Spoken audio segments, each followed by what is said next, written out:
Hey guys, welcome to JoJo Cider Reviews and More. I'm JoJo. Today I have a very special guest, joined by my friend Tim, also known as Timba. How you doing? Tim joined us for a Bud Light review back in the summer with my cousin Mark, so that was good times. So we're going to be reviewing another classic tonight. I'm talking about Pabst Blue Ribbon, also known as PBR. And just growing up, I know people talked about like American classic beer. This was always, like you said, maybe on the top five we're talking about earlier. Yeah. You know, Budweiser, Bud Light, Miller, Pabst, Coors, you know what I mean? It's up there. It's in that conversation, yeah. Yep. On the front it says, this is the original Pabst Blue Ribbon beer. Nature's choice products provide its prized flavor. Only the finest of hops and grains are used, selected as America's best beer in 1893. Rumor has it that's where they get the Blue Ribbon from. At a contest in Chicago, this was voted best American beer, I think, and supposedly they put on a blue ribbon. And they gave the beer a blue ribbon. That's disputed, but that's kind of where people say they get the blue ribbon from. The ABV is 4.8%, and IBUs are, what was it, low? It was like 10 IBUs, yeah. And it was introduced in 1844, they say, because it was actually started off as, I think, the Jacob Best Brewing Company. What happened was Jacob's eldest daughter married Frederick Pabst, and it became Pabst Brewing Company. And it's very popular to this day. It's one of the top beers in the United States. So you ready to get into the review, Tim? Yeah. All right. I think it's owned now by, we looked it up, Eugene Casper, who's an entrepreneur. So, oh, I forgot we both have our full beers. All right. I like that. So we're not going to be splitting one. I like this. All right. Nice pour here. All right. You produced a lot of head. Yep. Yeah. Yep. Might be the glass. Yeah. So the color definitely like classic American lager type color. Yellow kind of straw colored. Decent amount of bubble streaming up to the surface. For me, I got about a little under 2-finger head. Also, there's been a few different flavors recently that have been popular. Have you had the Pabst coffee beer there? I guess you can call it a beer, but there's like a coffee flavored Pabst.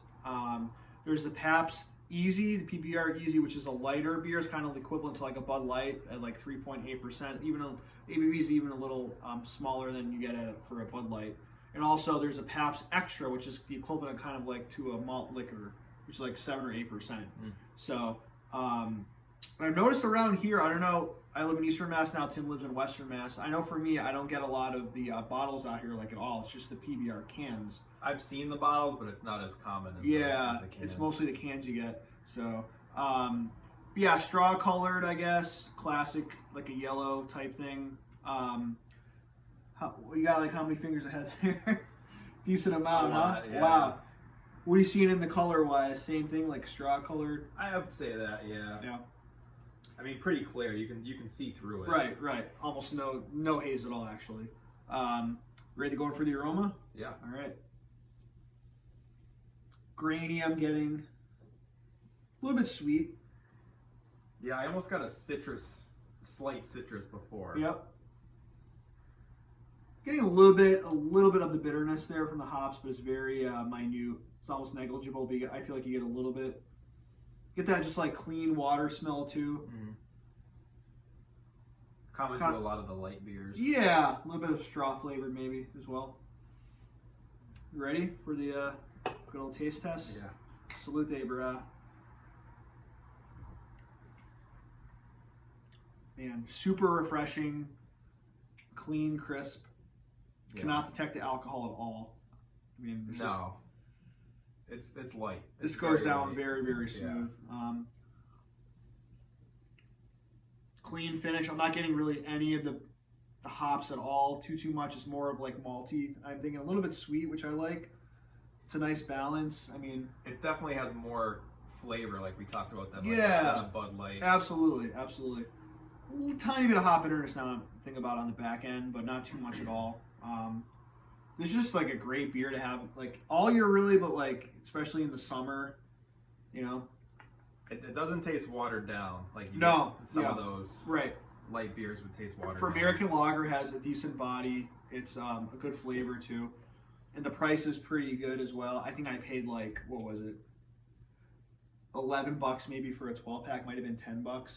So it used to be a lot cheaper, but I feel like over the last couple of years, the price has gone up a little bit to compare to some of the lighter beers like Bud Light or Miller Lite.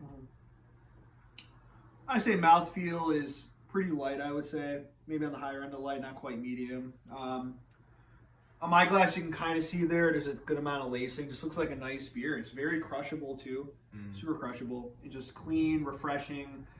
Definitely a dry finish. I'm getting like a little bit sweet when you're first tasting it, but on the finish, it's very dry. I think, and super. It's crushable. It's like honestly, it's a beer pong. It's been a long time since I played beer pong, but it's a beer pong type beer. No bad aftertaste or anything like that. It's pretty good. Crisp, clean, pretty smooth. Yep. So what are you thinking for a score? 0 to 100, classic beer, the Pabst.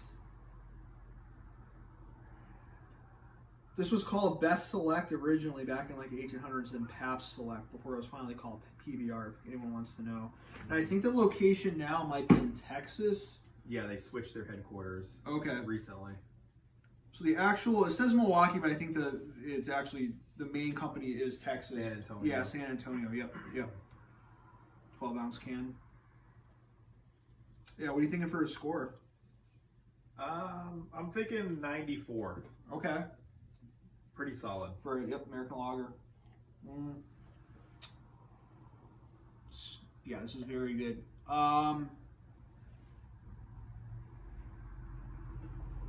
Yeah, I'll go just a tick lower. I'll go 91, but I think we're both around the same. We're both in the 90s basically. Yeah. I'm saying A-. You're saying 81. I'd say A-. Yeah. Okay. 90, so we're kind of on the 93, same. 94. Yeah. Very good though. Like I said, PBR.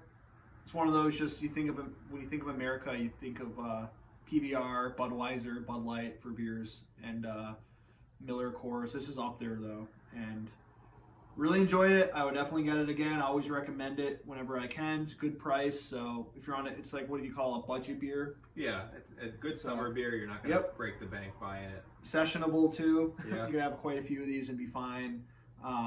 Whatever he said, 4.8%. It does have a higher alcohol content than a Bud Light or even a Miller. Yeah, exactly. I think a Budweiser, it's around a Budweiser, but definitely higher than a Bud Light for sure. 4.2, I think, is Bud Light, right? Yeah, around there. Yep. And like an old Milwaukee, I think you're gonna get like more like a 3.8 for a Milwaukee Light. So this is good. More watered down than this. Right. I wouldn't say from the moment I drank this, I did not think this was watered down. No. It has a decent amount of flavor. So that's the review, guys. Tim, thanks for joining. We might have you for another review or two tonight, so stick around. Yeah, happy to help. Yeah. All right, guys. Until next time. Salute.